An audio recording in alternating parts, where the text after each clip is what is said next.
What is going on, everybody? Welcome in to the reveal of the number 11 team in my power rankings heading into the 2024 NFL season. And today we have the Dallas Cowboys, a team that I genuinely don't know which direction this could go in. I will say maybe it's for the best that people are really doubting the Cowboys. Like, even Cowboys fans feel a little pessimistic about them nowadays. But maybe it's for the best that they come in a little bit more under the radar with a coach and a quarterback on the hot seat. I don't know. Maybe that's what they need. They obviously, the meme of them choking in big games, specifically in the playoffs, has transcended being a meme and is now an identity of this football team. And they're going to have to find a way to overcome it, man. So it's going to be an interesting one to talk about. What are the pieces on this team that maybe could help them overcome that devil on their shoulder, if you will? I'm excited to get into it. Before we do, though, please do take a second to hit that like button. It takes just a second, and it really does help support my channel and this series. Also, make sure you subscribe. We are into the top 10 after this episode. It's going to be pretty much every other day. I am taking a weekend trip back home to Minneapolis this weekend, but after that, it's going to be bang, bang, bang, bang. So you're not going to want to miss the rush, the countdown to my number one team. But without further ado, let's get into the Dallas Cowboys. Starting off by taking a look at what was a very interesting offseason for the Cowboys, to say the least.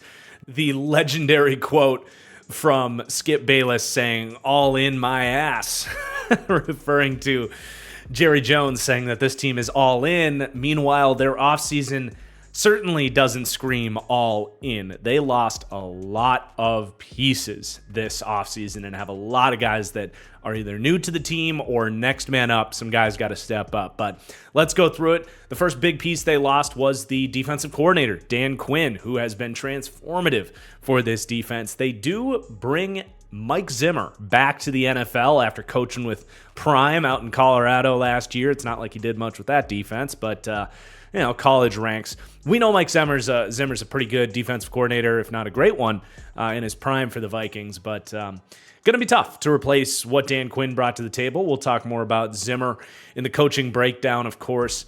But at quarterback, really no change, so staying neutral. At running back, gotta say downgraded, though I thought about saying slightly downgraded. Tony Pollard was fine for them last year, but it's not like they brought in any proven starting talent, at least at this stage in his career, with Zeke Elliott. So I will say downgraded. At tight end, neutral, no change. Wide receiver, I'm going to say slightly downgraded. Michael Gallup leaves, signs with the Raiders, and then retires. All they did was add Ryan Flournoy in the 6th round. If they added any semblance of a capable wide receiver 4 via free agency, I would just say neutral, because that's really all Michael Gallup was for them last year. Not the end of the world, but it is a notable player no longer here. Again, slightly downgraded at wide receiver.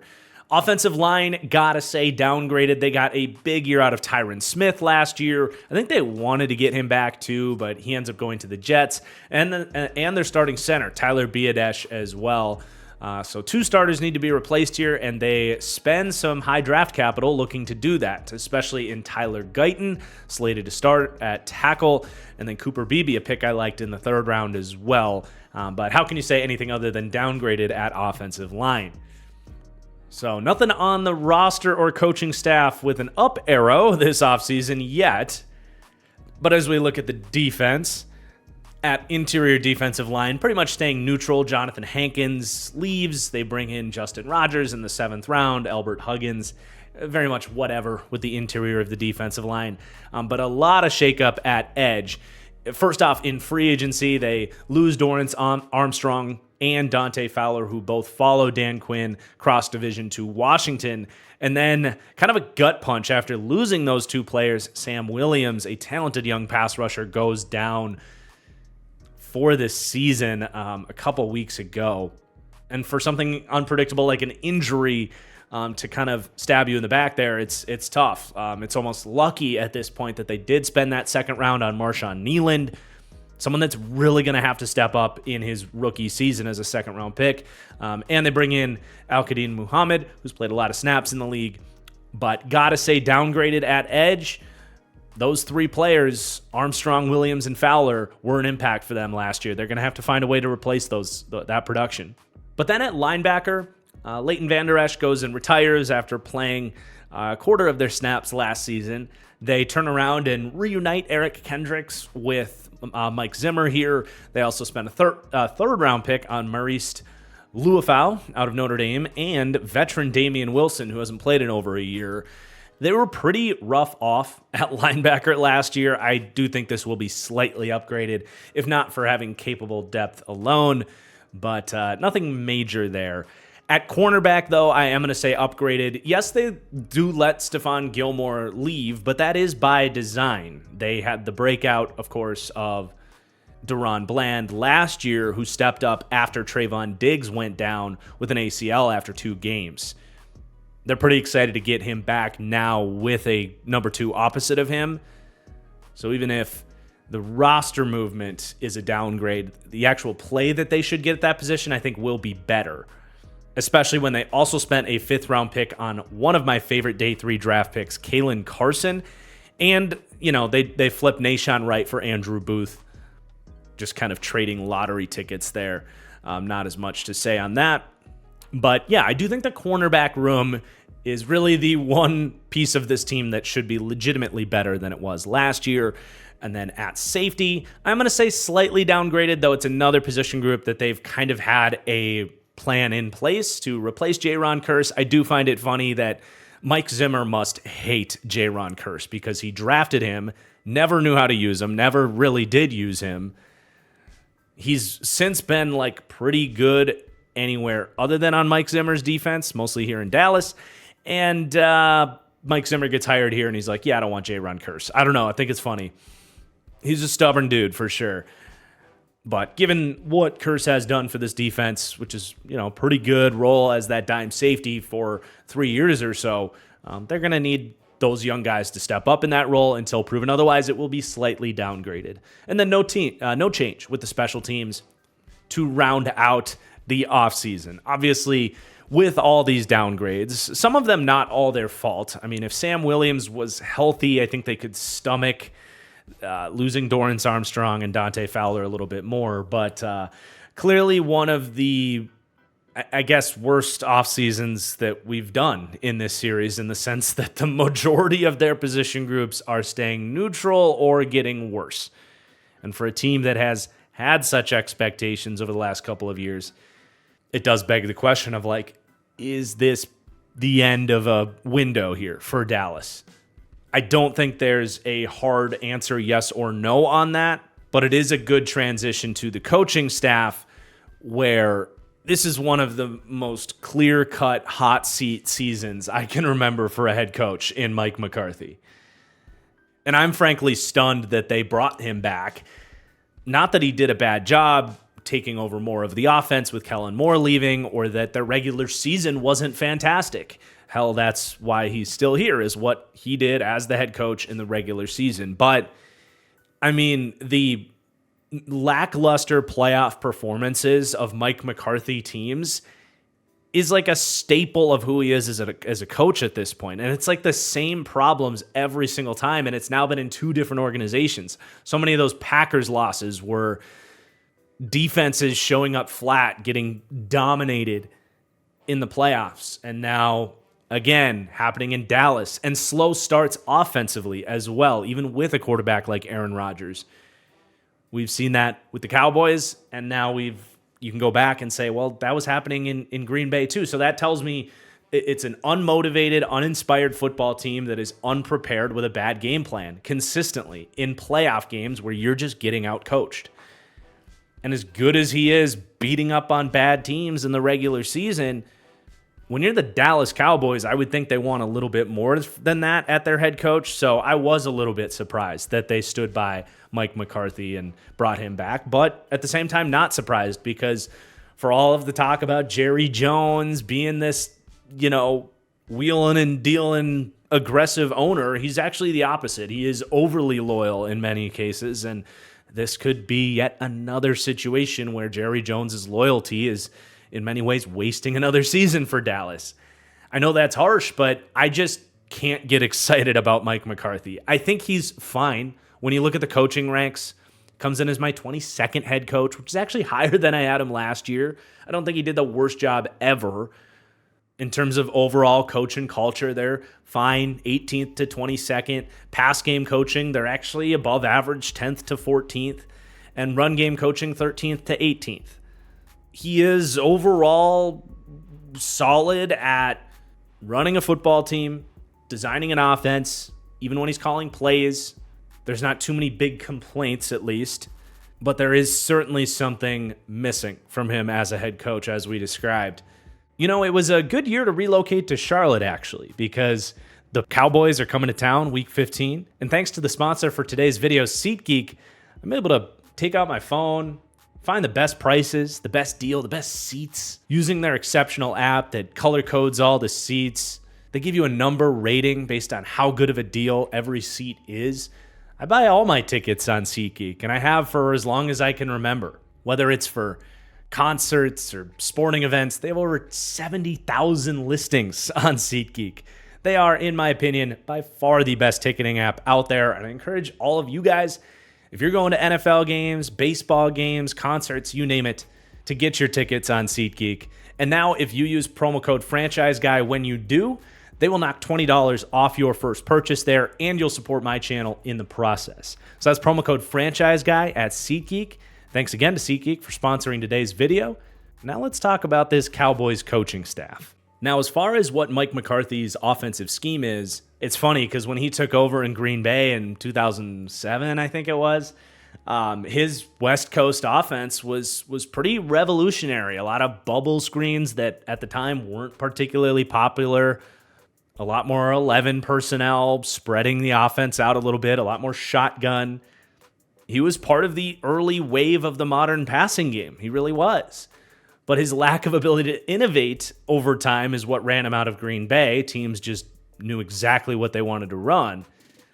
And today in Dallas, he's evolved a little bit in the sense that it's not just slant flats 15 times a game and basic bubble screens. But it definitely feels more like an old school offense in Dallas at this point, where they will still come out with a fullback and I form and pass the ball. Like, they have like a drop back game from under center, which just, unless it's play action, you just don't see that very often. Their run game at times is what you might describe as smash mouth, very north and south with the fullback in there. But again, I do want to give him some credit because I am pretty harsh on Mike McCarthy. But really taking over the offense last year, there was more innovation here than what we saw in the late Green Bay days. Whether that's more pre-snap motion or the RPO game, there's at least been some creativity sprinkled into the playbook here. And I think Brian Schottenheimer's probably pretty involved with that as well. He himself does come from very traditional, old school NFL coaching lines. Of course, Marty Schottenheimer being his dad. But as hard as I am on McCarthy and even Schottenheimer at times, these guys aren't complete idiots. They know it's an adapt or die league. And this sort of hybrid, old school / modern offense has had a lot of success over the last couple of years in Dallas until January strikes. But needless to say, a true shit or get off the pot type of season for Mike McCarthy. It's not even so much about the regular season for Mike McCarthy, though if they do struggle in the regular season, that would surely do him in as well. But it goes beyond that. It's like you got to get to January and you got to show like you can outcoach someone in the first round of the playoffs, because it's been a decade plus since that happened. But let's flip over to the defensive hire in Mike Zimmer. I used to love Mike Zimmer, but he definitely had a fading out in Minnesota. Very in line with what we've seen with a lot of these kind of old school defensive coordinators where, they're just not meshing necessarily with the new generation of really young men entering the league. There's a different philosophy that really resonates with these players these days. And in Mike Zimmer's case, his kind of crotchety, my way or the highway approach just kind of stopped working in Minnesota. And he's since been just kind of like an advisor in the college ranks, now making his return to the NFL. I'm excited to see him back, but I would love to see him kind of rejuvenated, look like he's enjoying what he's doing a little bit more. I think with less pressure on him, as just being able to focus on the defense and not have to answer for everything for the entire team. Focus on the defense, take a deep breath, maybe not take everything so damn serious, especially coming into a culture now in Dallas that under Dan Quinn has been, it's been intense, but he's been much more player friendly and lighthearted. I think the locker room might be able to lift up Mike Zimmer and have a little bit of fun here. So I am excited to see it, but this isn't guaranteed to work either. And it's been a while really since we've seen the elite defensive mind Mike Zimmer elevating his defenses in the NFL. So for that reason, I can't rank the Cowboys too high for defensive coaching, not as high as they would have under Dan Quinn. But they don't rank out poorly either. They're very solid. A B grade in pass defense coaching, 17th to 21st. And in that very large cluster of just solid to good run defense coaching, 17th to 30th. As far as his scheme is concerned, Zimmer traditionally runs a very balanced 4-2 defense with one signature staple inside his defense, and that is that double A-gap mug blitz look, which is ran around the league. But Zimmer was like, anything 3rd and 7+, you were almost by default going to get both those linebackers walking up on both sides of the center in both A-gaps and using that threat to confuse the offense.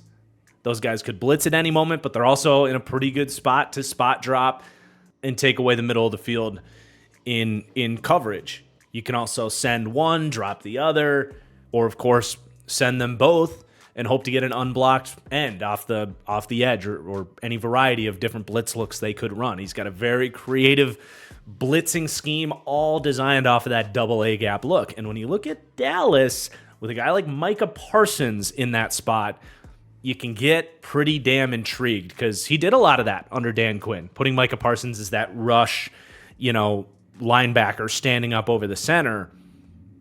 That was Anthony Barr for Mike Zimmer. And if you want to get excited about what this defense could do under Mike Zimmer, I don't know if I'm going to say it could be even better, but that is a wrinkle in this defense that's going to be a complete handful for opposing offenses. Very excited to see that specific piece in this defense. Beyond that, you'll probably get a lot of 4-2 on early downs. And then from a coverage perspective, he is multiple in the sense of he'll take a good look at who his guys are, what are the strengths of the coverage unit, and what types of coverages he should run. And at the end of his Minnesota days, it was a lot more quarters, too high, split safety stuff. But he might look at the success this team has had running a lot of cover 1 and cover 3 and say, we should stick with that. So I don't think you can necessarily predict what their favorite coverages are going to be this year, but I think whatever he chooses will be, well thought out. So that rounds out your Dallas coaching staff. It is, at least I would imagine, well, maybe Kansas City has the edge on them, but outside of Kansas City, I'm just thinking off the top of my head, I don't think there is any coaching staff that has as much experience. McCarthy's been an offensive coordinator or better since 2000 and a longtime head coach. Mike Zimmer's been a defensive coordinator or better since 2000 and a longtime head coach. Brian Schottenheimer's been an offensive coordinator since 2006. And while there are fair criticisms of this coaching staff, there is also a benefit to having the bevy of knowledge that these guys do. And it rounds out a pretty good coaching staff with, of course, that overriding question of what the hell is going on with Mike McCarthy teams in January, and can he get over that? But now let's transition to the roster breakdown where we're going to go position by position, ranking each group, how they stack up against the rest of the league. And that's going to start, of course, at quarterback. And I do encourage you guys to look in the description below. I spent some time this morning kind of configuring and clarifying my quarterback tiers. I think those following the series closely will appreciate that. And one note from our last deep dive, Stafford came in as QB6. Herbert was also 6th. I'm not quite sure what happened there, but Herbert is my 5th overall quarterback, just to clarify that. But anyway, back to the Cowboys and Dak Prescott. I find myself at this point like talking out of both sides of my mouth with Dak Prescott, and I don't even fully know what to do with him or where to go with the conversation on him. I think he is a very good quarterback. He ends up in my 3rd tier in my quarterback rankings that I said I just kind of laid out for you guys. That tier 3 is a good quarterback that if everything goes great, you have a chance to win a Super Bowl with that guy. But what's tough about Dak is I've flirted with him as more of a tier 2 guy, as a guy that really elevates his team and someone that, as I describe, you would expect to win a Super Bowl with in a 10-year window. And with Dak, if you look at the macro approach at his last 2 seasons and look at the production and really the amount of individual games that he's had in that like great tier where he looks like an awesome quarterback, you would have a pretty strong argument to say he's more of a tier 2 guy. But Dak is entirely unique in the sense of like he just can't get it done in the big games. And it's not just the playoffs, but I mean, dude, what he put up against Green Bay as a 7-point favorite at home when this team was like historically good as the home team all regular season, for Green Bay as the 7 seed to come in and against a Joe Barry defense, he comes out and, I mean, saying he only shit his pants would be the understatement of the year. It was arguably the worst performance from a actual starting quarterback all season long. And he was the largest contributor to them losing that football game. And then you look at his other performances against like the Niners, the Bills, the Niners again in the playoffs the year before. And if all he's doing is just beating up on bad football teams in the regular season, but he's not a guy you can count on in big games against great teams, I can't say he's a tier 2 quarterback. I just can't.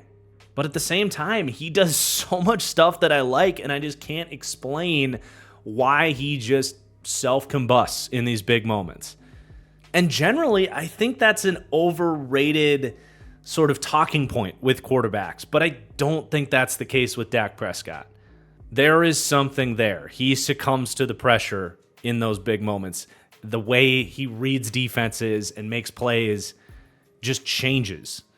But when he's on, man, he is, I would say, arguably behind Joe Burrow as the best processing and decision-making quarterback in the league.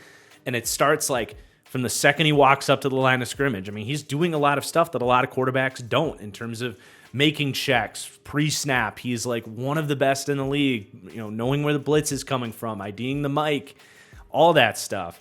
Post-snap processing is generally fantastic. Throws with anticipation. Throws to every part of the field. Plays on time. Gets the ball out. When he's on, he's one of the better field generals in the league. And he's got a good arm to complement that. Really good accuracy to complement that. He does extend plays.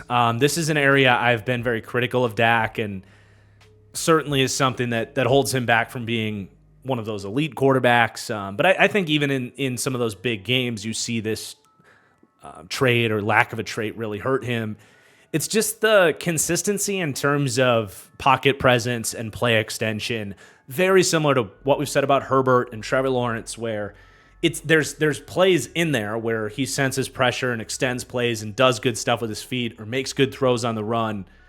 But there's just as many plays where he's showing bad pocket presence, whether it's bailing out of a clean pocket or walking into a sack, not feeling that space between the tackles.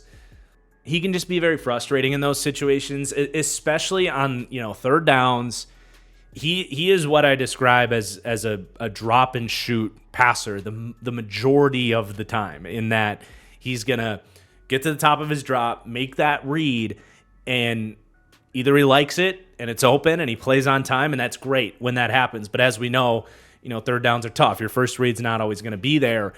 Dak, instead of having that natural balance to say, okay, first read's not there, let's Do I have time to buy within this pocket? Can I step up? Can I drift? Can I elude a sack? All that stuff. Way more often than not, Dak is just going to say, okay, it's not there. Where's my next highest percentage throw? And he's going to let it ride.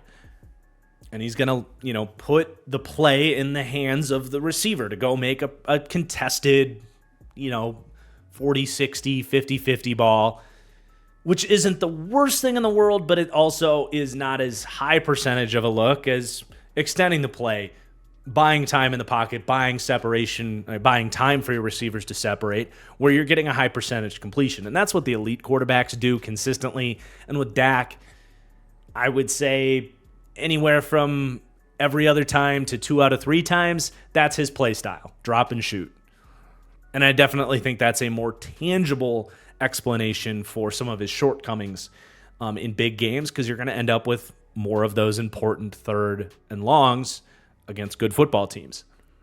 But, first and second down, there might not be a better quarterback in the league than Dak Prescott, which makes it a very challenging conversation on who he really is as a player. But ultimately, like I said, I think he's a really good quarterback. He comes in as my 9th overall quarterback, 9th in passing as well. Pretty average in terms of the run multiplier. They'll tap into that rushing ability about once a game. So you get a slight bump from it, but nothing notable from the design run game aspect of it. And I do want to talk about the contract just a little bit. The Cowboys are in an interesting spot. It's a really tough decision, in my opinion, when you're looking at a guy that theoretically is playing at a franchise quarterback level that you should pay one of these $55 million deals, yet seemingly every big game he's holding you back. I can understand where they have some hesitation to pay Dak again. I think they would love to give him a 4-year, $57 million a year contract if they could just trust him in January a little bit more. And I think kind of putting him in a spot where he's got to prove that he can do that isn't the worst overall process for Dallas. Even if that means you risk pissing him off and he leaves in free agency and you have to kind of start from square one again, that obviously would suck. But if he has another great season and actually does something come playoff time, I do think Dallas will get something done with Dak. I don't think there's necessarily bad blood there. Hell, I think Dak at least somewhat understands, you know what? I did play like shit in the playoffs last year. I wouldn't have paid me after that game either. So for now, the Cowboys are theoretically in a very good spot with who their quarterback is for this season. And, hopefully he can, I can't even say rewrite the narrative, because it's more than a narrative. It's just rewrite history or maybe change the course of history in terms of what he's done in these big games. As far as the backup room is concerned, it is Cooper Rush still as QB2 holding off Trey Lance. It's not a great look for Trey Lance that hasn't exactly had a lot of great looks since he was drafted. We'll see who ends up winning that QB2 job.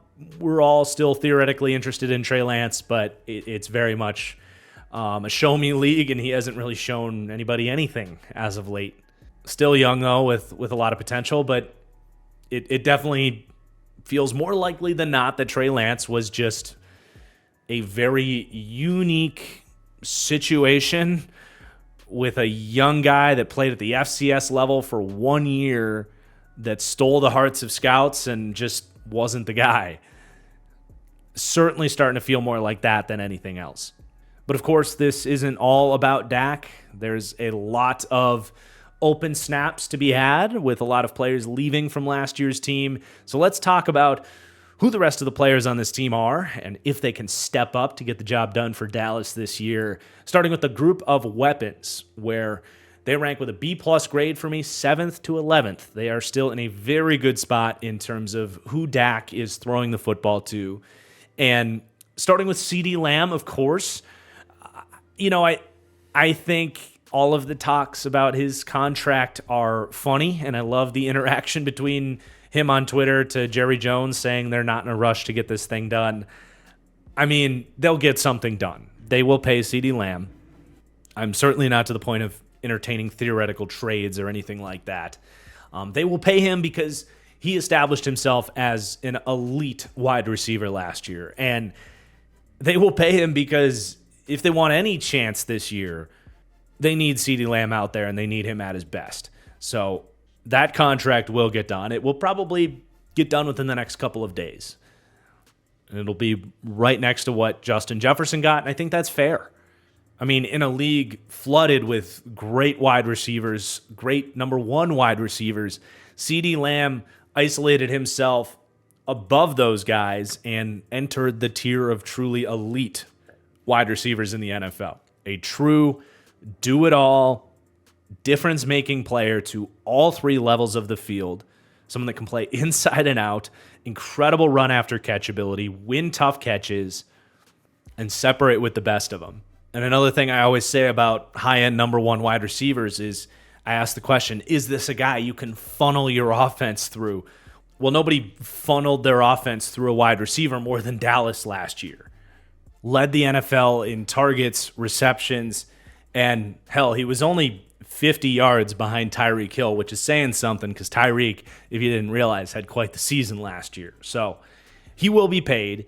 He will be back, and he is the core reason, obviously, that Dallas ranks near the top 10 in terms of weapons in the NFL, because the rest of this group is very average, but it is lifted up immensely because of how complete and how dominant CeeDee Lamb is. I was just wowed by how good he was last year. But that doesn't mean the rest of these guys can just, coast and do nothing. And, Brandon Cooks is this team's number 2 wide receiver. And I think last year he gave you a pretty good reason to believe that he's much more of a wide receiver 3 at this point in time in a best case situation. Not that it's the worst to have him as your number 2 when you have a CeeDee Lamb, but you do probably wish you got a little bit more from Brandon Cooks. I do think at 31 years old, for a guy that is smaller and has always depended on speed and quickness and separation ability and verticality, I think we have seen a player that is slowing down. He's dealt with some injuries over the last few years, but of course, age comes for everybody. And I think he's still a good separator, a good athlete, but he's not a great separator and a great athlete as he once was. And of course, he just doesn't have the size, the frame, the play strength to compensate in other areas. So you could do worse than Brandon Cooks as your wide receiver 2. They can make it work as they did last year, but if CD gets doubled and they have to look towards Brandon Cooks, you're just going to reduce your overall efficiency in those targets because he might have a guy draped over him, or he might not be the best guy to put one of those 50-50 balls up for, though he does win tough catches and is good at kind of working back to the football and boxing out defenders where he can.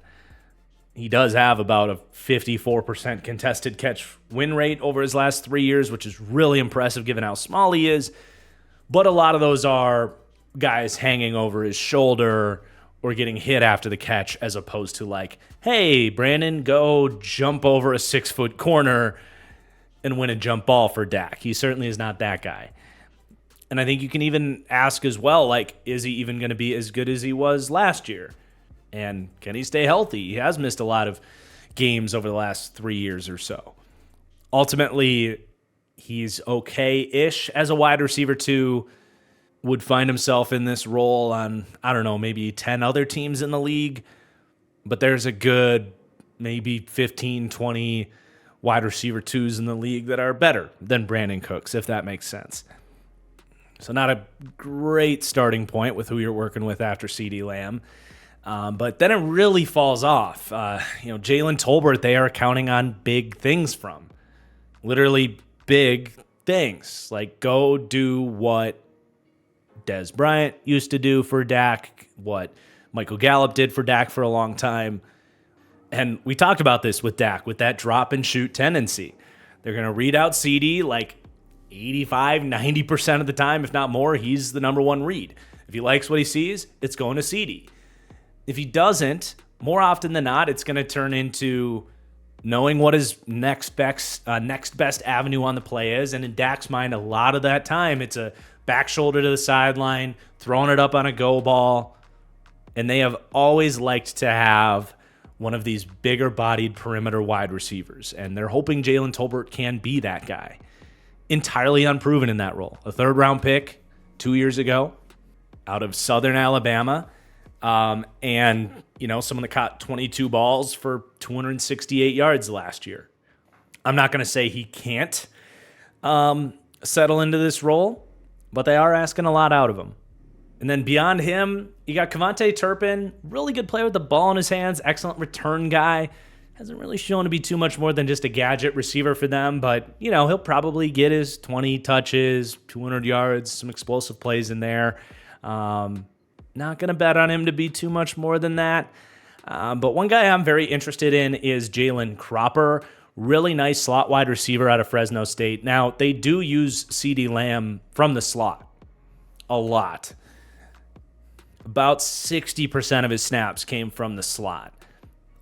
But if they did have an injury, they might be best off with Jalen Cropper potentially as their slot wide receiver and putting CeeDee Lamb outside for a couple weeks. I think he's got the skills. Really good separator, fluid athleticism, someone I'm definitely interested in if the opportunity comes for him. Then you have really three more guys kind of in that Jalen Tolbert mold. Bigger bodied wide receivers, go make a play for Dak on the outside types. Jalen Brooks and Ryan Flournoy, a pair of day 3 flyers there. Jalen Brooks last year, Ryan Flournoy this year. Flournoy, a small school guy. What was it? Southeast Missouri State or Mississippi State. My analysis on him was I saw him in person at the Senior Bowl, and the dude just looks like Julio Jones. Filled out frame, 6'2", like 205, 210 pounds. Looks the part, but very inconsistent across the board.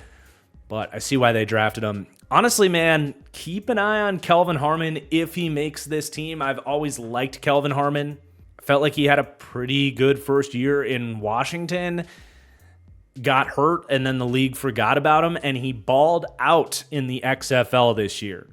I mean, this is a guy that myself, as a young draft scout, was putting Michael Thomas comps on.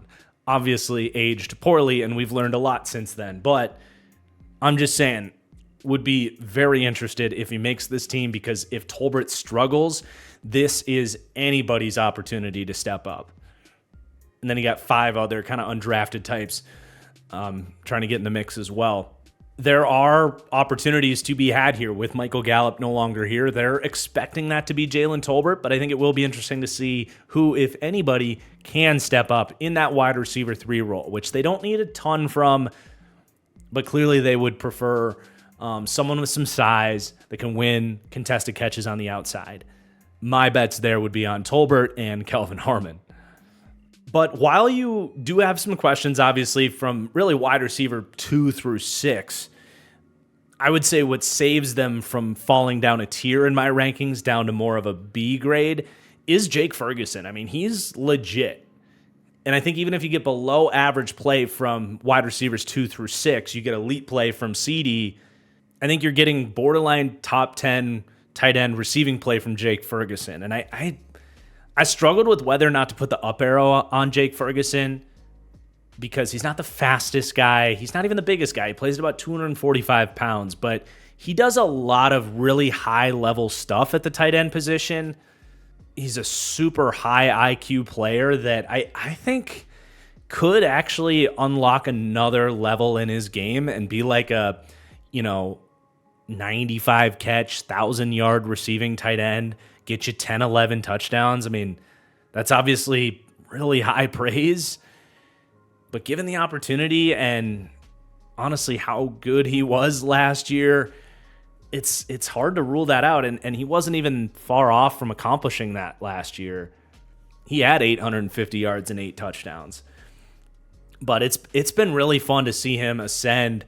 My pro comp on him was Dalton Schultz, so it was a no-brainer that the Cowboys took him and replaced Dalton Schultz with Dalton Schultz 2.0. And I honestly think Dalton Schultz 2.0 is a good way to put it because I think he's got a little bit more in there than Schultz. He has a lot of the same stuff. That's why the pro comp was there, where he's a reliable possession tight end, really secure hands, wins those tough catches, 46% contested catch win rate is pretty good, but a very similar trait in the sense of unique awareness after the catch. He is just really gifted at knowing where defenders are coming from and setting up missed tackles forced after the catch. He has a really kind of honestly quick spin move / juke where he'll catch the ball facing the quarterback, and without having to look upfield, he can turn left or right in a way that creates a missed tackle forced and about, 8 yards after the catch. Like, he is a really annoying dude to deal with in the short game, really. And he pairs that with the same IQ and awareness to sit down inside zones and always present himself to Dak as an open receiver underneath.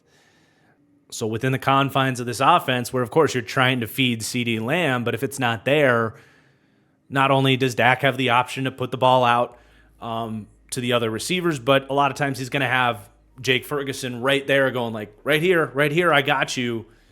Very similar in many ways to what Travis Kelce does with Mahomes. And if that chemistry continues to uptick, and he's doing that even more consistently, I mean, that can be a real nuisance for opposing teams. And I think that's his biggest selling point, but he's also a good run blocker. He's not the biggest guy again, so he's not like this dominant run blocker, but he's very good. That Wisconsin background shows up there. And he's even more than Dalton Schultz. I think he's got better feet. I think he's a better route runner. I think he's got better agility and can legit continue to get better there. Honestly, I think he could be Jason Witten for this team. I know that's really high praise in the minds of Cowboys fans, and he's got a ways to go yet before he establishes himself as that. But he's a really nice player and someone I'm definitely targeting in my fantasy leagues this year for sure. Beyond him, you got Luke Schoonmaker. Because of my love for Jake Ferguson, I couldn't understand for the life of me why they spent a second-round pick on him. Felt like they tried to get, Jake Ferguson in the draft in the second round when they already had Jake Ferguson at home, if that makes sense. But, as developing tight end too, I guess you could do worse. I was never a huge fan of him. An old prospect that never produced is certainly a red flag that I'm not spending a second-round pick on. But anyway, you got Peyton Hendershot, who's played for this team. I think John Stevens is actually listed ahead of him on the depth chart as tight end 3. We'll see there. I'm not familiar with John Stevens. Only other guy in that tight end room that I know is Brevin Spanford because I'm a Gophers fan. He's an extension of your tackle staff. He's like 6'7", 270 pounds, but moves like a brick wall. So if he makes it, it's as a 13 personnel blocking specialist. But inside that role, I think he could have practicality for an NFL team. In terms of the running back room, you're not expecting much here. Zeke is actually polished in the receiving game. He's got pretty good hands. He is an excellent pass protector. I think he's going to be out there for a lot of third downs, just as he was for the Patriots last year. Beyond that, it's going to be just this weird combination rotation of all these guys, Rico Dowdle. And then we'll see if Deuce Vaughn can get out there a little bit more. Really skilled receiving back coming out of Kansas State. Drew some Darren Sproles comps. He's not as athletic as Darren Sproles, and that's, hard to say that's why it's held him back so far. But he had some hype last year and obviously didn't really do anything with it. I liked him, but I was a little bit lower on him than consensus because I was worried that he's just too small and not fast enough and wasn't going to be able to make defenders miss in the way that he did in college, but could still be a really good route runner with good hands and instincts in the receiving game. So he's probably the one guy you're at least somewhat interested in, catching balls out of the backfield, but not expecting any difference makers in that group, I don't think. So that rounds out your group of weapons. Obviously, CeeDee is doing a lot of the heavy lifting here, but he can handle it, as he showed last year. And while I wish they had better wide receiver 2 and wide receiver 3 to say this is, some elite cast for Dak Prescott, it's certainly very, very good, well above average, and as we saw last year, can get the job done for them. But let's move on and talk about the running backs as runners of the football. And It's like, how much time do we really want to spend here? They rank out tied with the Bucs as my worst group of running backs in the league, and I really don't think anybody's going to argue with that. I mean, seriously, you got Zeke coming back from New England. I thought he ran hard last year. I thought he showed some toughness that I was starting to question if was in there from him at that stage in his career. I think he's had a mini realization of like, okay, I've lost a half a step, if not a full step, and this is who I am now. But, he can still pick the right gap and get you 5 or 6 yards on a well-blocked run. He's not a complete waste of space, but you're getting no juice there at all. You got Rico Dowdle, who's been like okay when given a chance. I think he can, again, churn out the yards that you expect on any given run, but certainly not someone I'm expecting a breakout season from. He's just never really popped to me or screams, breakout starter type of season from him. They signed Royce Freeman, who ran really hard for the Rams last year in a duo-heavy system. Nice enough signing. I mentioned Deuce Vaughn. Not someone I'm really believing in as a running back, but as receiving back, sure. Malik Davis had some decent runs in 2022, but he's buried pretty far in the depth chart. Honestly, the guy I'm maybe most intrigued in from an upside perspective would be Snoop Connor, buried way down on the depth chart. I don't think anybody getting too much hype here, but declared early out of Ole Miss, a hard north and south runner as well. So that's kind of the style they're going for, is like, all right, we know we're not going to get a lot of explosives in the run game. We're accepting that we're going to lose that side of things from what we had with Tony Pollard. You're just not going to get a lot of 20-plus yard runs from this group. But if we block it up well, can we make sure we're staying ahead of the chains, make sure it's 2nd and 5, 3rd and 2 pretty consistently for Dak in the passing game? I think they can get that out of this group, but that's about it. So I just don't really have anything else to say there, and I don't think Cowboys fans do either. It'll be fun to see Zeke back, though, in, a nostalgic type of way.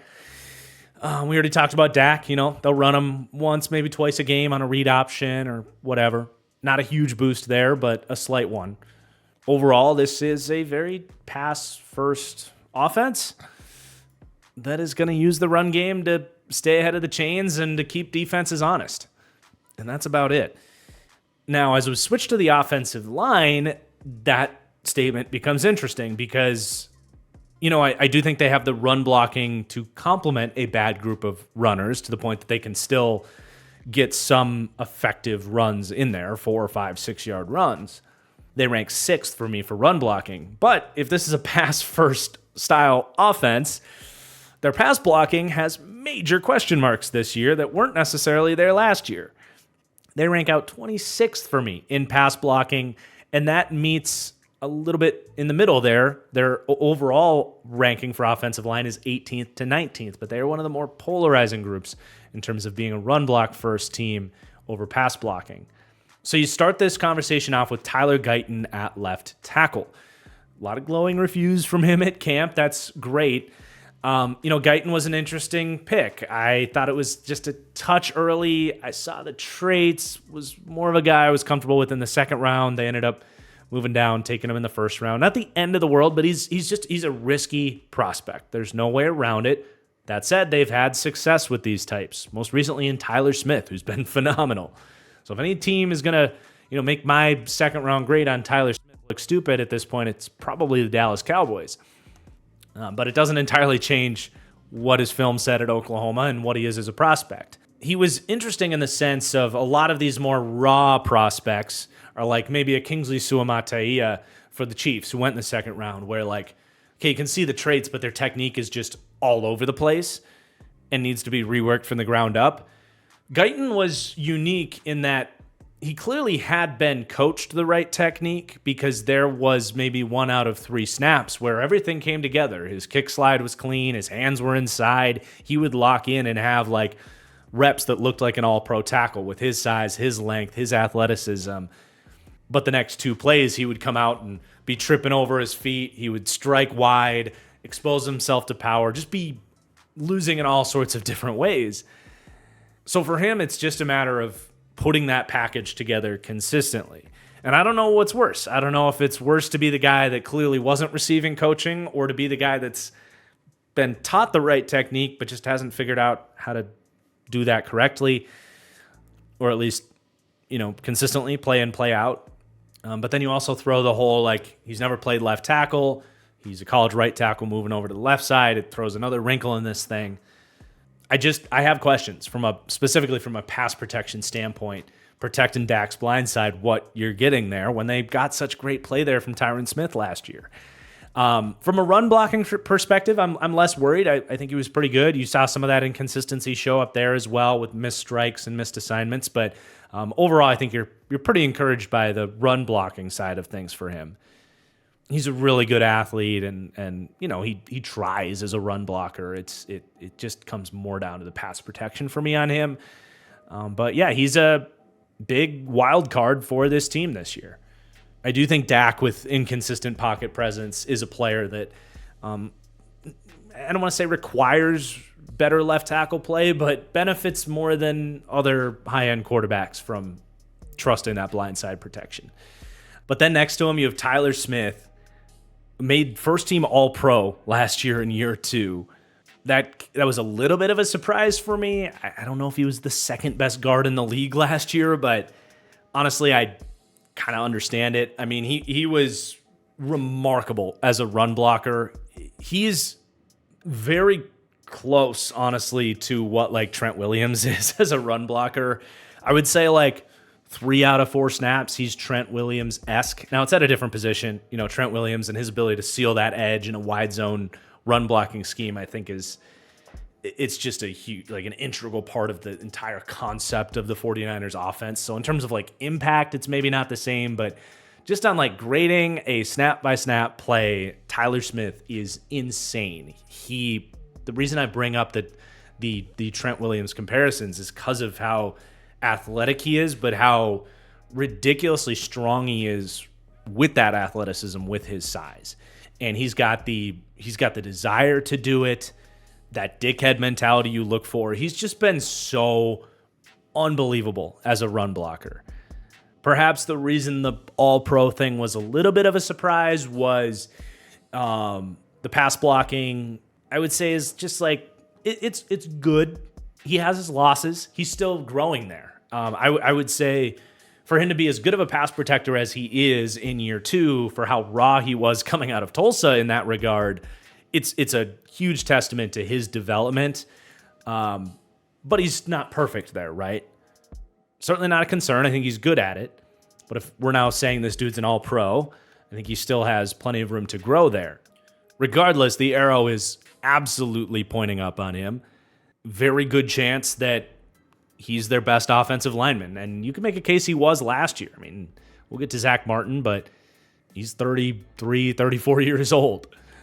Not quite what he used to be. But if that's now changing hands to Tyler Smith, where you're just going from, I mean, seriously, like one Hall of Fame guard to another, I don't think that's an overstatement at this point with what we've seen from Tyler Smith. So he's phenomenal. And I kind of like that they're keeping him at guard. I think he has potential to kick back out and play tackle at some point if they really need it. But if it ain't broke, don't fix it. All-pro guard in year 2 is a pretty nice luxury to have. So love Tyler Smith, but he is going to be, I can't say on an island much more, but he's surrounded by question marks now. He had Tyron Smith next to him last year and a kind of established starting center in Tyler Biadasz. Was not a special player, but now they are pretty much going to a nobody at center. Brock Hoffman, who I had to do some research on him. I mean, he ended up starting 2 games last year, was okay. Graded out really well, actually, week 3 in a start against Arizona. Granted, that was the worst interior defensive line in the league. And then they put him in there week 18 against that demoralized Washington team where he had much more of an average game against much better interior defensive linemen. So, a year 3 undrafted center that they like. Currently slated to win that starting center job. We've seen this story before. More often than not, these types of dudes that have earned the trust of coaching staffs that, in the case of the Cowboys here, have historically done a very good job with this offensive line. More often than not, these guys settle in, especially at the center position. These guys can settle in as like capable players. I think there's reason to believe he can just not be a turnstile, be okay, but he absolutely has to go out and prove it. Yet another big wild card on this offensive line. You got Zach Martin at right guard. I don't know if I'm going to go as far as saying he's a wild card for this offensive line. He was still pretty good last year. But after watching the tape and looking back at some of the grades on him, remembering that he's 34 years old, I guess throughout this series, I feel like I've said, oh, this guy's not Zach Martin. This guy's not Zach Martin. Well, I don't know if Zach Martin is Zach Martin anymore either. Definitely saw him getting pushed back on film a little bit more than he would have in years past. And especially in the run game, I just kept looking at him, wanting to see that people mover, that dominant run blocker. Didn't really see it. You know, we're talking about a guy that is consistently graded out in the 80s per PFF run block grade. And I'm not going to just say that's perfect, but it at least tells a little bit of the story. I mean, he's been down to 62 in terms of run block grade the last 2 years. So I think I am finally ready to say that this is sort of the beginning of the end for Zach Martin, but I still think you're going to get a really good right guard. While I didn't see necessarily a superstar guard on tape last year, he was still clearly very good. And while we say progression isn't always a clean straight line, neither is regression, especially with linemen, offense or defense. You'll see a lot of times like guys like Zach Martin look like they're in a clear, steady decline, and then they kind of reemerge with another great year or two. So it's hard to know exactly where he's going to come in. I still have the utmost respect for him. I grade him out as a star guard, even higher than Tyler Smith right now, which, you know, based on how they played last year, that's obviously not true. But either way you slice it, I still feel pretty good that you're going to get a really nice piece in Zach Martin at right guard. But Terrence Steele at right tackle, you're right back to another wild card. I mean, what the hell is Terrence Steele right now? He had a really nice 2022 season where he was an average pass blocker and a great run blocker. Gets a pretty major contract off the back of that, and then completely flopped last year. He was an active liability for the Cowboys last year. Horrible pass blocker. Looked every bit like an undrafted free agent out there starting at right tackle. And even the run blocking was not consistent for him at all. Really tough to see what happened last year. So I grade him out kind of in between what he was in 2022 and 2023. Kind of right in the middle there. But man, if he is what he was last year, that's one of the worst right tackles in the league and would honestly be a detriment to this overall ranking for this offensive line. He is, in many ways, like the biggest true question mark. Like if you're trying to ask me, like, genuinely, what do you think you're going to get from these guys? I kind of feel like Guyton will have his inconsistencies. I feel like Hoffman will be just fine. Steele, it's like he could be a top 16 or so right tackle and an average pass blocker and a great run blocker, or he could just be someone that they need to cut after this year and they're benching him by week 10. A drastic fall off from what was pretty good tape in 2022, but we know that guy's in there as well. So it is a very polarizing group and is quite clearly right, like going to be maybe what defines this Cowboys season is what this offensive line can be. And those were obviously your starters, but you don't have a lot of depth that you're really counting on. Chuma Edoga does seem to have gotten better. He was a mid-round pick for the Jets and really struggled early, but he's got the traits. He started a handful of games last year as Tyron Smith dealt with injuries and was like, okay, probably better than Terrence Steele was last year, honestly. So if you need to bench Steele, or hell, if you need to bench Guyton, you do have one guy that you can plug in, and it's like, well, he's not great, but can at least hold his own, and is theoretically still getting better himself. Beyond that, you have really three true developmental tackle prospects. Matt Waletzko, Josh Ball. They list Josh Ball as a guard, but he's 6'8", 300 pounds. That guy can't play guard. I'm sorry. And then Asim Richards was a pick last year out of North Carolina. So Waletzko and Ball are like these length-based prospects. Richards more of a compact, athletic-based prospect. But just a complete dart throw on all three of those guys in terms of if you could get anything from them. On the interior, the one guy I'm very fascinated in is Cooper Beebe. Really thought he was a steal in the draft. I thought he was a clear second-round type of prospect. They get him in the third. And he was someone that was viewed as having potential center flexibility as well. So if Hoffman really sucks, you might be turning to Cooper Beebe. And if they do that, I think it's a really nice insurance policy. In fact, I wouldn't be surprised if he is just better right now and maybe even sneaks in that starting week 1 job. I don't know. I'm not following camp closely enough to know if that's, a remote possibility or if they're even working him out at center. But what I do know is I really liked his tape. Dickhead mentality, a ton of play strength, really good puller. Not necessarily a great athlete, but when they would get him on the move, he was really effective. And I think he's a good scheme fit too, because this isn't like the most wide zone heavy offense. I didn't really like his ability to open up and reach block, but north and south blocking and letting him get on the move as a puller, I like him for that. And then you got TJ Bass as well, who's actually played a decent amount for this team, seems to be an okay backup, and a 7th round pick this year in Nathan Thomas. Mostly notable because that program at the University of Louisiana has churned out some real nice sleepers on the offensive line. Kevin Dotson, Robert Hunt, 2 of the highest paid guards in the league. Scouts saw a lot of similar stuff in Nathan Thomas. I didn't get to his tape, but at least scouting the helmet, he's got a chance. But yeah, man, like we said, very polarizing group that is in many ways going to shape the outcome of this team's season, in that they have upside and downside as well. So you put the whole offense together, and it's a decent fall off from where they ranked out last year. I think they were 9th in offensive DVOA last year. They are now 15th heading into the year here. I mean, the questions on the offensive line are a big part of it. They lost 2 key starters, including kind of an all-pro level guy and Tyron Smith. Not to mention their starting running back. So it shouldn't be a huge surprise that I don't have them at least ranked at their floor, coming in where they were last year. But still not bad. 10th in passing game. They got plenty to work with there. They just need the pass blocking to not be a complete liability. And then in the run game, still 27th, despite having a horrible running back room. I mean, they should at least pave the way and have a somewhat decent floor, getting north and south in the run game. But let's shift over to this defense. Obviously, it's been one of the best defenses in the NFL over the last 2 years, but a lot of moving pieces, including a big, new defensive coordinator here.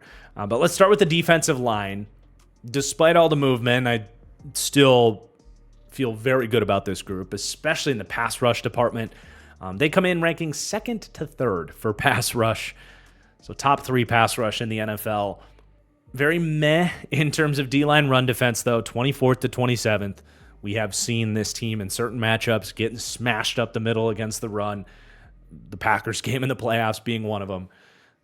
So if you've got questions here, it's going to be the really interior defensive line from a run defense perspective. But it's not enough to drag them down for the overall defensive line, where they still come in 3rd for overall D-line. And that's obviously 90% because of Micah Parsons. I mean, he's insane. He's had 100 pressures in back-to-back seasons. He's had double-digit sacks in every year of his career, and he's in his 3rd year truly playing the edge position. He is probably, outside of Tyreek Hill, the best athlete in the NFL, and pound for pound, he is the best athlete in the NFL, I think. And obviously the speed and the explosiveness and the bend is a huge part of it, but there's so much power to his game for someone that's 245 pounds. And honestly, so many of his wins are still, to this day, just off of athleticism. And for a lot of guys, that's used as a negative point. Like Byron Young, for example, for the Rams. I'm like, oh, all he does is win off of his athleticism.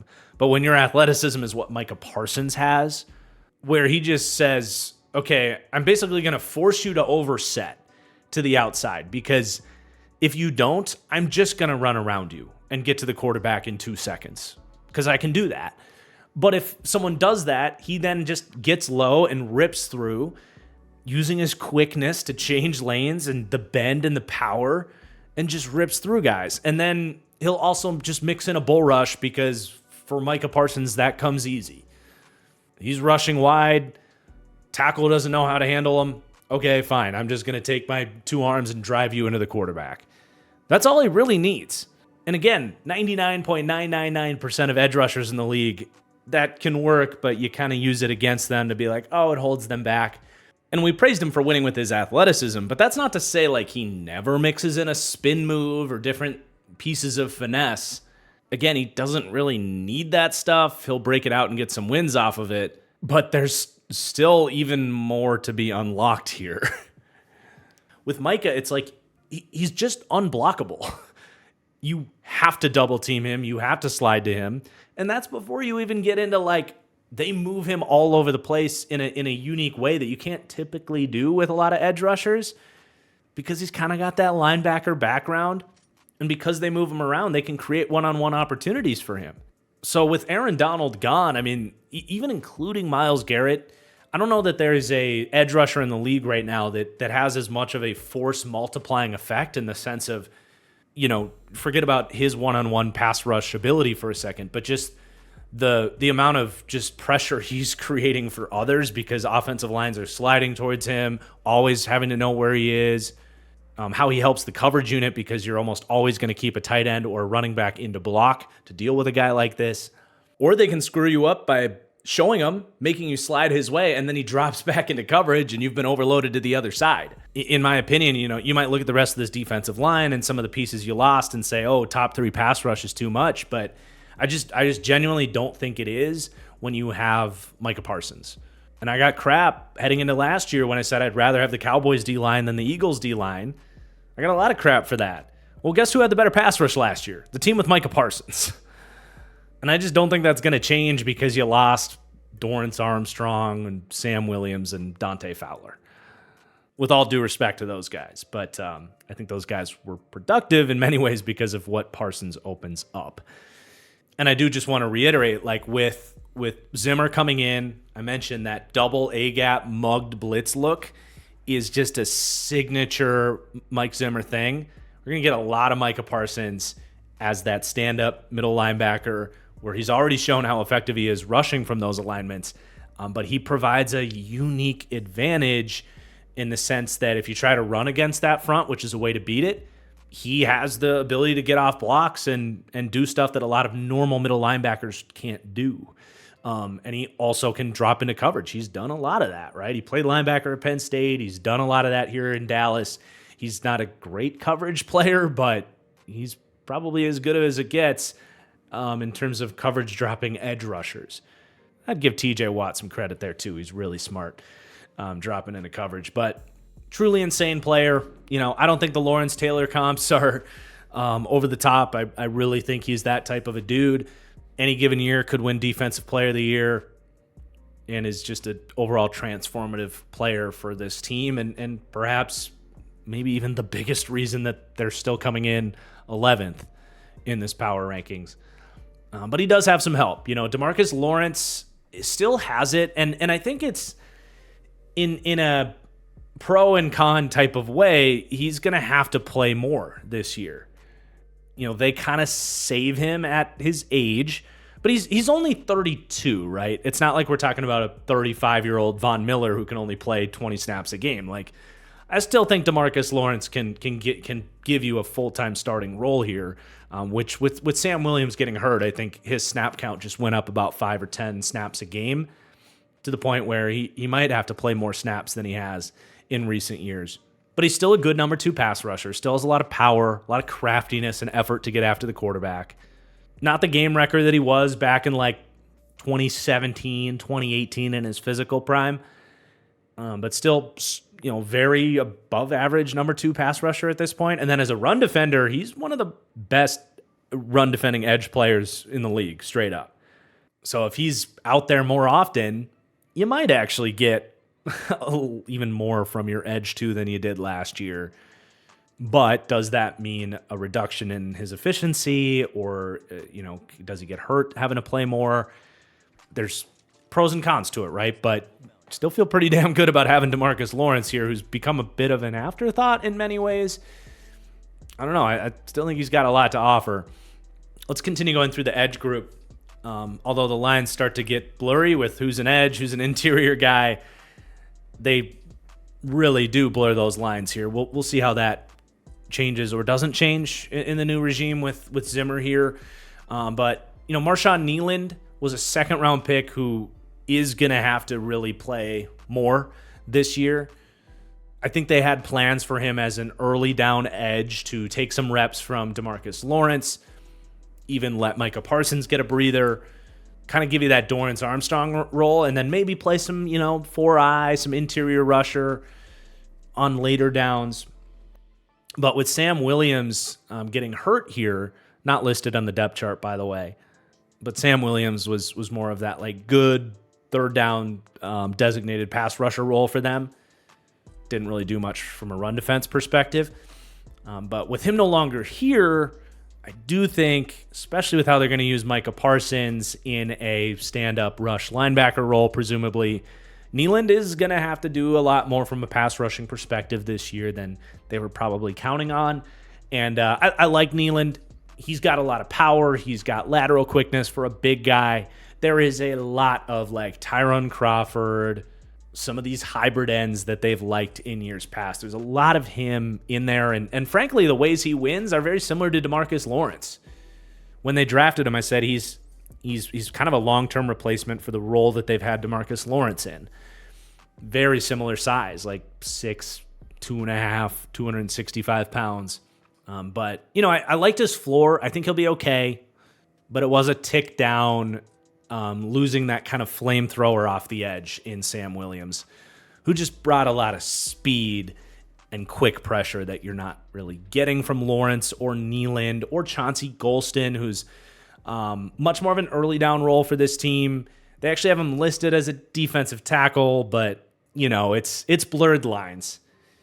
He's like a 4-tech, 5-tech kind of dude, maybe a little 3-tech on pass rush downs. Useful all-around player, nice backup piece. He will play. He'll contribute as a capable backup. One guy that I'm really interested to see if he can kind of step up in the absence of Sam Williams is my guy Viliami Fehoko. Really liked his tape coming out at San Jose State. Again, they're listing him at defensive tackle. He's an edge. Yeah, he might play some 3-tech on pass rush downs, but really quick feet, good hands, good technique. Hasn't gotten to play yet here, but potentially might now with some more opportunities opening up. So someone I'm definitely keeping an eye on. All three of those guys, though, are very much like hybrid end types in this system, especially Golston and Fehoko. They did sign Al-Qadin Muhammad, high floor run defender for early down work if they need it. So, yes, it hurts to lose Sam Williams because he brought kind of some juice that these guys don't as more kind of unathletic hybrid end types. But theoretically, they still have a lot of edge depth, and they're still in a pretty good spot despite all the losses. Now, the interior of the defensive line is probably where I'm more worried. It's definitely where I'm more worried, honestly. I love Osa for what he is. He is an undersized defensive tackle who's a really good pass rusher. I love him as a number 3 on this defensive line. I think he's in a really good role there. And he's useful some of the time against the run. He's one of these undersized defensive tackles that, he's a penetrator, he's a disruptor. He knows he's not going to take on double teams and hold down the line, take up space for linebackers on the back end. There's a lot of plays where he's just getting blown off the ball and can be a liability at times against the run. But he makes a lot of plays against the run too, so it's a trade-off they're willing to live with.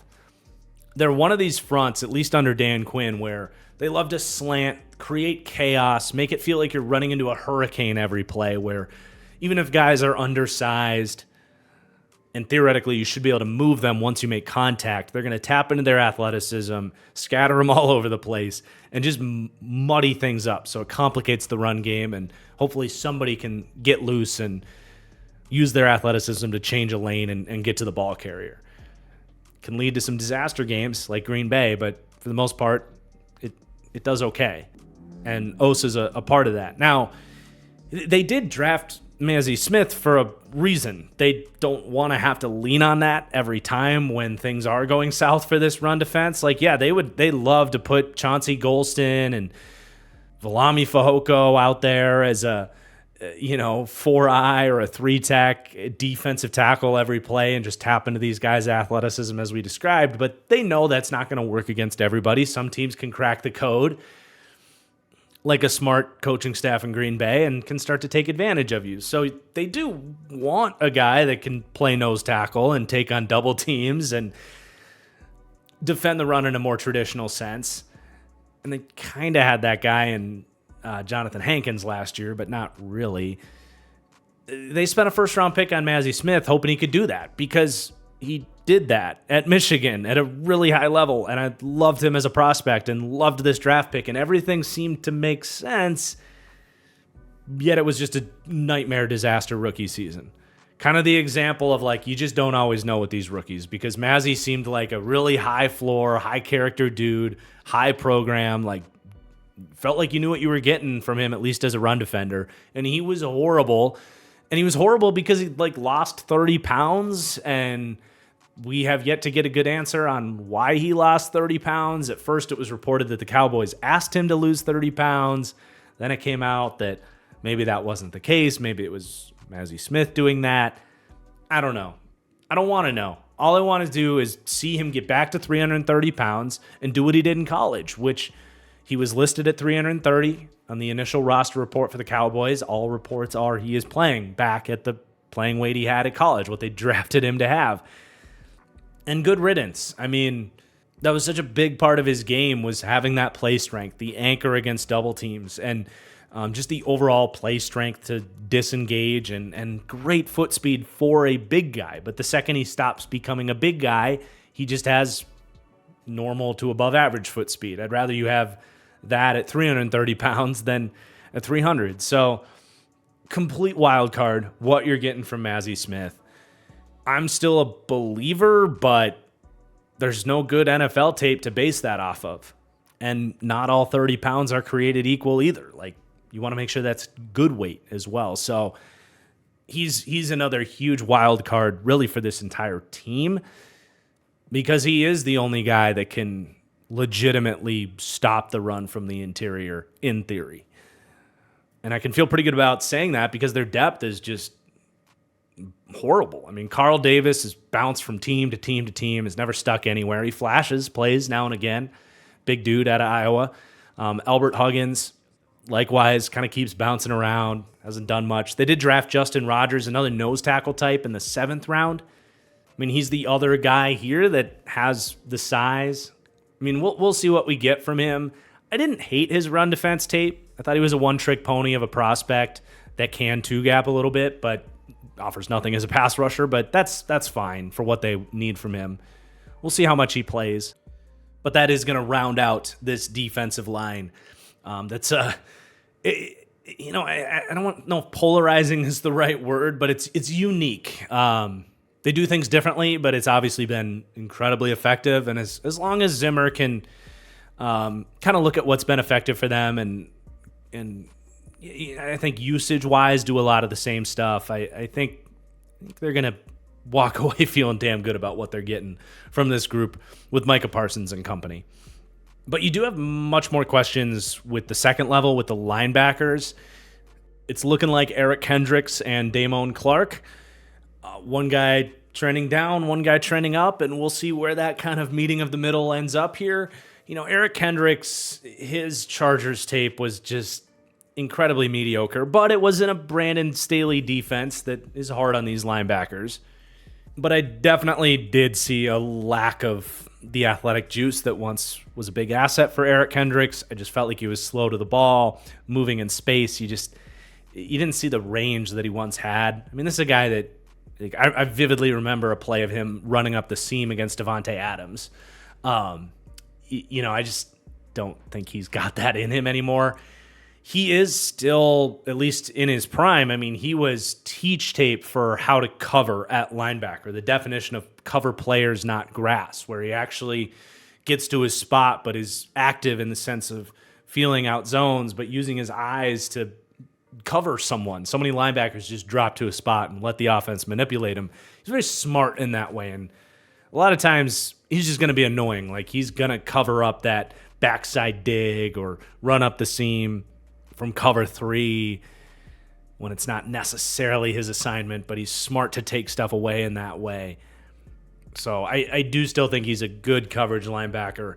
From a run defense perspective, though, it definitely feels like it's trending in the wrong direction. He's never been a great run defender, but that quickness has always been a weapon for him to work around blocks. Just don't know how much of that he has anymore. And this is a dude that has had countless injuries throughout his career. So he's working against the clock and has already shown regression. So I like reuniting him with Mike Zimmer. There's no linebacker that they could have signed that would be better from a leadership and implementing this system standpoint. So I get it. And again, I think he's going to be pretty solid, but it's just hard to count on much from him. And then Damone Clark, I do like, Kendricks as a mentor for Damone Clark, who's very talented, has flashed a lot of high-end plays for the Cowboys. I really like Damone Clark. A late injury in the draft process definitely shot him down the board a little bit, and the Cowboys rolled the dice on him, and he's been mostly healthy for them. So that's been nice, but to just be solid in the first 2 years as a day 3 linebacker is certainly above average for that position. And this is a guy that showed a lot of zone feel in college and does have that kind of heat-seeking missile mentality as a run defender. So there is a lot of potential for him to be one of these many day 3 linebackers that just continue to climb, a Bobby Okereke, Ernest Jones for Dallas. That could be in the cards for Damone Clark. You can't guarantee it. And the other thing you love about Damone Clark is going back to college. I mean, he's just been an incredibly secure tackler. 4.2% missed tackle percentage in his rookie year, 5.8 last year. I mean, anything under 10 is like pretty good for a linebacker. If you're getting into 5, 6, 7%, that's like damn good. So that's a huge selling point for him. It's just like his tape has just been all over the place, man. Like sometimes he's completely blowing a gap. Sometimes he's way late to diagnose a play in terms of coverage. Sometimes he's feeling it out. Other times teams are attacking him. Just straight up inconsistency. So again, really hard to know where this kind of settles in. They grade out pretty well for linebacker coverage, 11th to 20th in that just like massive cluster of just like solid groups in terms of linebacker coverage. For run defense, they are more towards the bottom. Kendricks trending down, Damone Clark unproven, 26th to 30th. And that actually settles them in as the 25th to 27th ranked linebacking group overall. I don't think this group's going to hold them back. And depending on where the roads kind of meet with Kendricks trending down and Clark trending up, maybe they can be top 20 for linebacker. Probably not going to get much more than that, though. In terms of depth, I do still want to at least quickly mention Marquise Bell. He played really well in a dime linebacker role for them. Had its negative sides of it in terms of run defense. He was just starting at linebacker against the Packers, and that was a problem. They obviously don't want to be in a situation where they're doing that again. But with Jaron Kearse gone full-time now, do they look at Marquise Bell as a dime linebacker? I don't know how much Zimmer wants to use that role in his defense, or does he want to just live in 2 linebacker personnel? His role is just very much up in the air, but if they did use him as a dime linebacker, he's a really good coverage player from that assignment. But in terms of the actual linebacker depth, you got DeMarvion overshown, more like DeMarvion undershown for what he's shown in the NFL to this point. A lot of people liked him coming out. I definitely wasn't so high on him. I kind of saw a safety playing linebacker, and they already have that. And Marquise Bell, granted, he lost his opportunity for an injury, but if they believed in him, they probably aren't drafting, signing Eric Kendricks and muddying up the room with another third-round pick and Maurice Luafau and Damian Wilson, another veteran in Nick Vigil. Anything you get from Overshown is house money. He was drafted for a different system, for a different coach. I'm not a believer in him like others are. I would love to be wrong about that, but I just don't see someone that can defend the run from this position in the NFL at his size, with his play style. They bring in Damian Wilson. He's played a lot, but he wasn't good when he did play. Has the size to defend the run, but a blatant liability in coverage, so you don't want to see him out there. Probably makes the team, though, because Mike Zimmer loves his quote-unquote smart veterans. They did draft Maurice Luafau in the third round, another linebacker pick that I kind of thought was an overdraft for opposite reasons of what we said about Overshown. Very opposite player from Overshown, where he's big, he's physical, kind of like his run defense, but I didn't think he was that fast to the ball and all that good in run defense.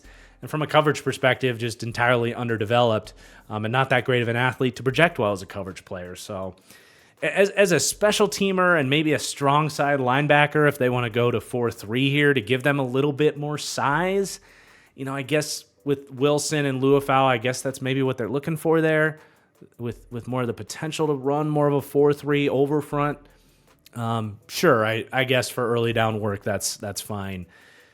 And then you got, Buddy Johnson, Nick Vigil, probably just competing for roster spots at that point. It's a fine group that should be an improvement from what they had last year for whatever that's worth, but that's obviously just not saying much. But let's talk about the secondary. Really fun group. Not really any weaknesses in this secondary. You could argue if Diggs and Bland are superstar talent, and this is probably the portion of the deep dive where Cowboys fans will come at me because, I've got an 83 grade on Trayvon Diggs, an 80 grade on Duran Bland. They are very good players. This is a very good cornerback duo, but I think a lot of people will look at those interception numbers, which between Diggs and Bland over the last, 2.5 years between the two of them, it's got to be historical. Diggs has 15 interceptions in 2 seasons plus 2 games last year where he had a pick, and Bland has 14 interceptions in 2 seasons. 29 interceptions basically between the two of these guys over the last 2 years. That is holy shit type of numbers. Now, just my analysis of the position, interceptions just are, I'm not going to say they don't matter, but they're just further down the pecking order. I do watch the film. I do weight physical ability and how sticky you are on a play-by-play perspective in terms of coverage. And there's just other metrics we can use, like yards allowed, where Trayvon Diggs was also number 1 in the NFL the year that he led the league in interceptions. And Bland, likewise, has had somewhat similar polarizing coverage numbers. He was 16th in the NFL last year in yards allowed among corners, which isn't horrible, but, 16th out of, give or take, 55 to 62 starters in the league. Not great, certainly.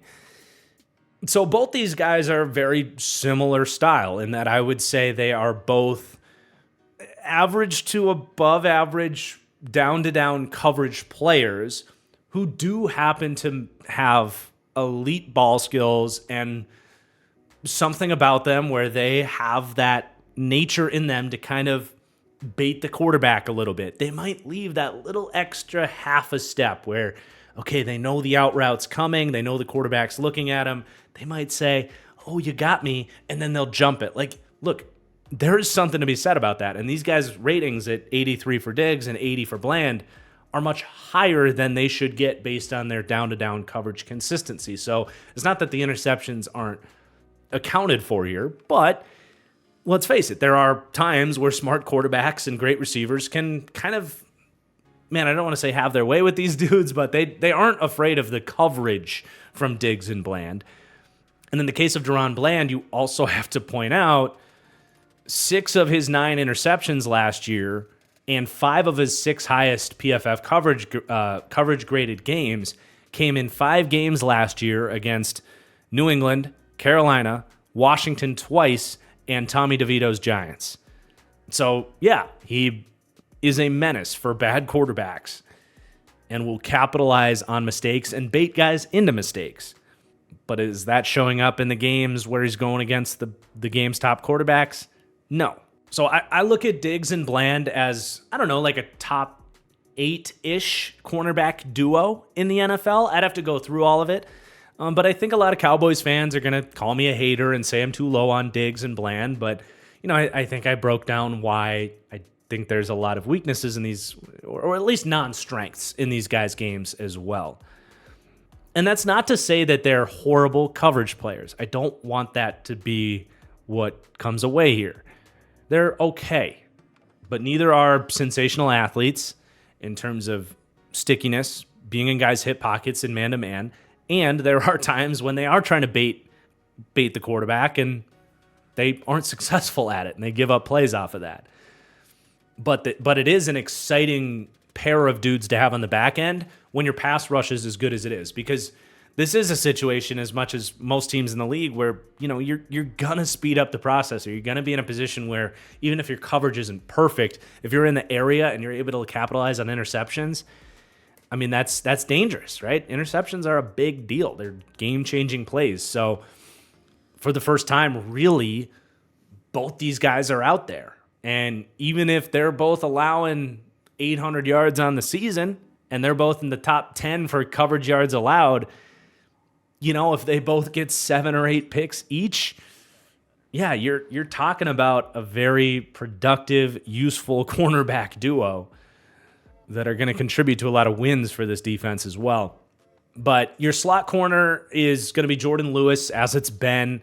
He's very much fine, an average slot corner in the NFL. Really physical run defender. He makes plays. He himself has a little bit of a headhunter's mentality. Hasn't had the success in terms of ball skills that these other two guys have had, but he's probably the guy teams will look to pick on the most. Just not the best reaction time or overall athleticism, but he's all right.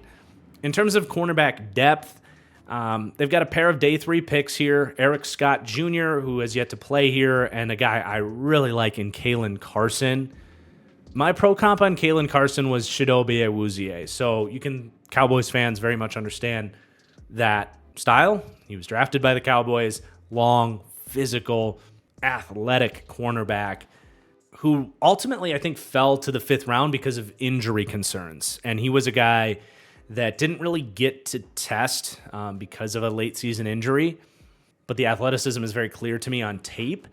And I do think that led to him falling in the draft, but the Cowboys have had a lot of success with drafting some of these injury-prone players. And I kind of think they found another one.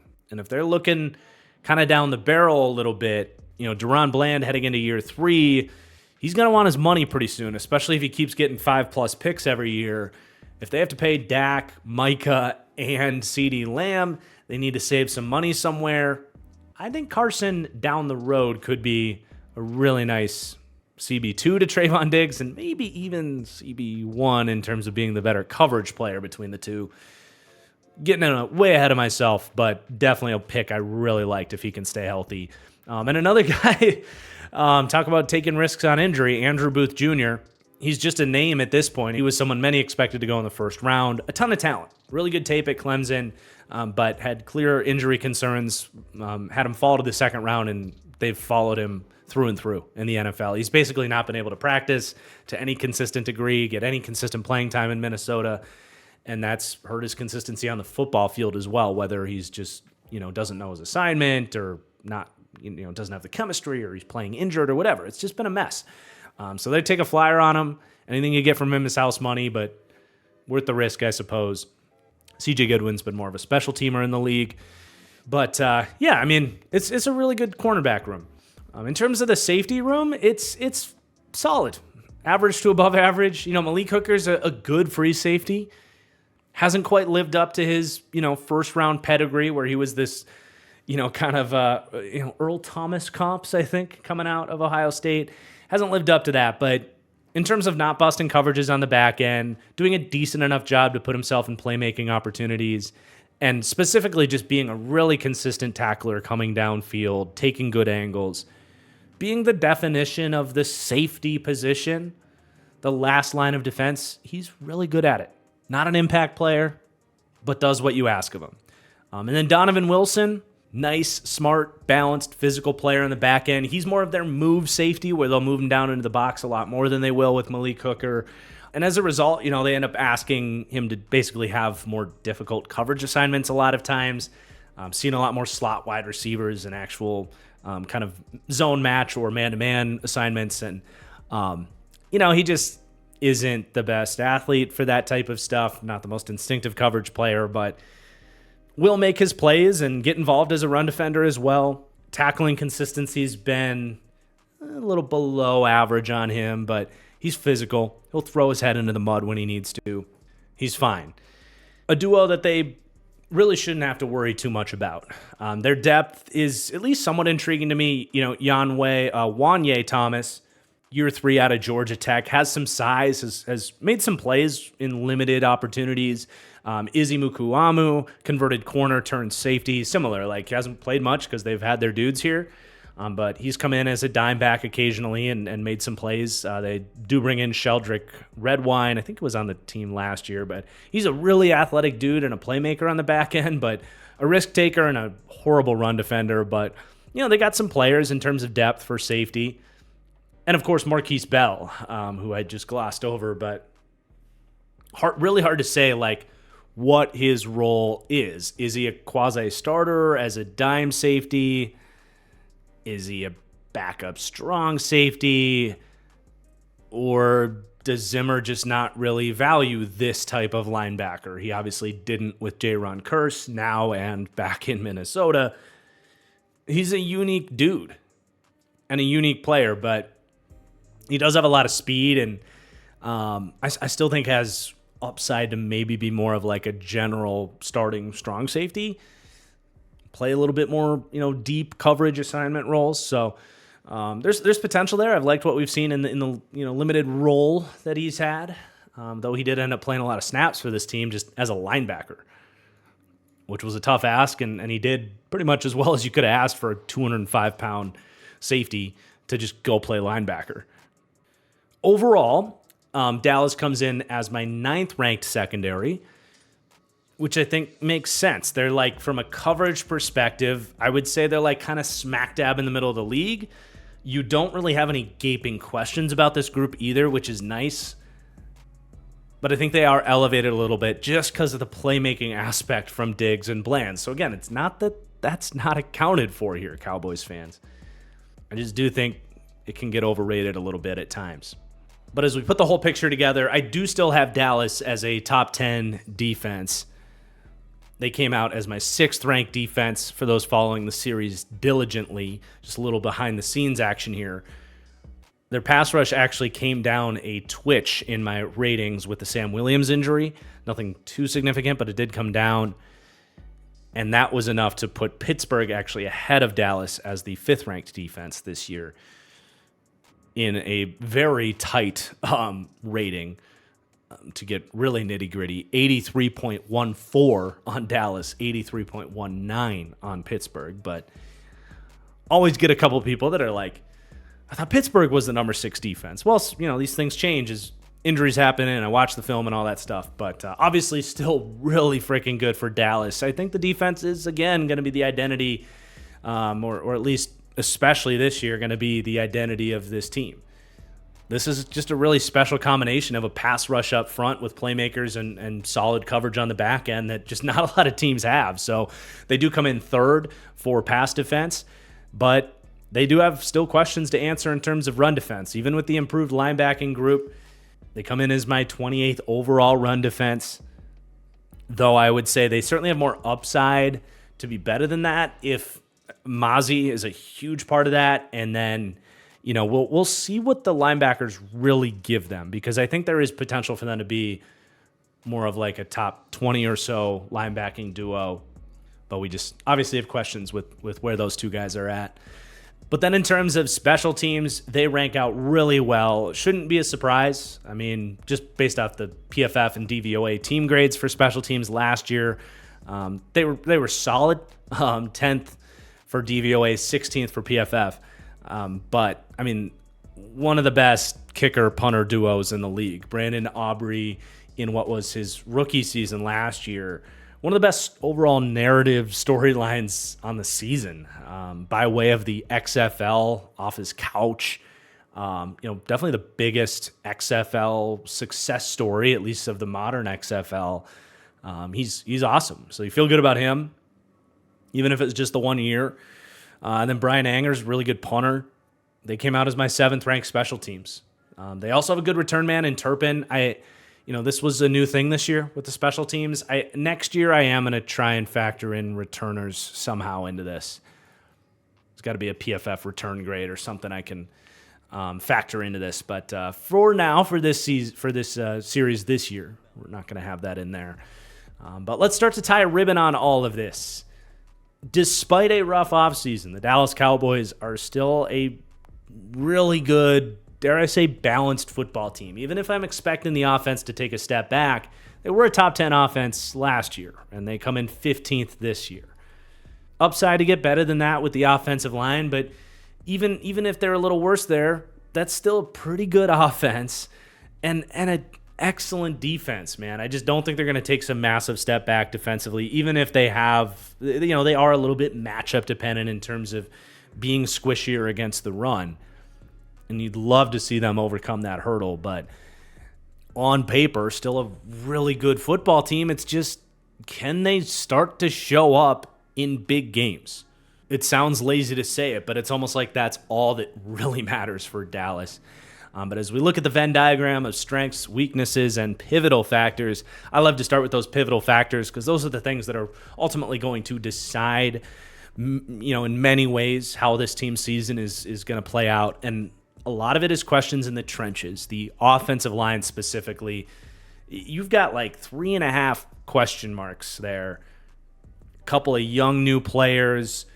What the hell happened to Terrence Steele last year, and how much regression do we get from Zach Martin at 34 years old? But then on the defensive line as well, I mean, we've already talked about how big of a linchpin Mazi Smith is going to be for this team this year. If he can live up to his first-round pedigree and really start to help out this run defense, it's a much more complete defense and much less of a matchup-dependent football team on that side of the ball. But it's not just him. I mean, they now have probably 1,500 snaps from last year that need to be replaced between Dorrance Armstrong, Dante Fowler, and Sam Williams. It's a lot of guys that are going to have to step up and fill those shoes. It's a lot to ask there with those guys in the trenches, but there's also potential for things to go right. And if they do, Dallas is going to be in a really good position because their list of strengths is long. The combination of Dak and CeeDee Lamb is genuinely one of the best quarterback wide receiver duos in the league. You do have great run blocking, I think. The pass rush speaks for itself. I love the ball hawking secondary.